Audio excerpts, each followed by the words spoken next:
This is the Walensee Twist Tiller, Claw Tiller. Look at that thing. Just got this one, testing it out. The entire thing is made out of metal. The only thing that isn't metal on here are these grips, and they've got a little bit of a texture on here to give you a grip when you're using it with your hands. What I like about this is it's welded right here at the T-handle, and it's welded right here at the claw. So it arrives in 3 pieces, the T-handle, the middle section, and the bottom section with the claw on it. The holes are all pre-drilled. You get 2 of these screws with it. You get 2 vinyl locking nuts that come with it and 4 washers. And you can see the washers just go on either side of the screws.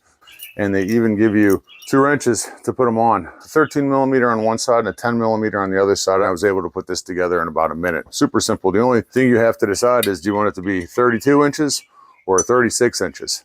And on that note, it weighs 3 pounds, 12 ounces.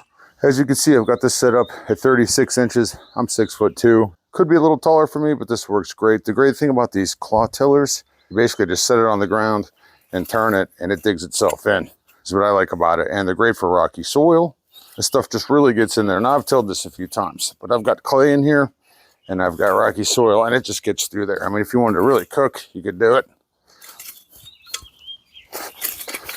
But it just breaks it up super nice and super easy. So this thing works pretty awesome. This is the Walensee Twist Tiller.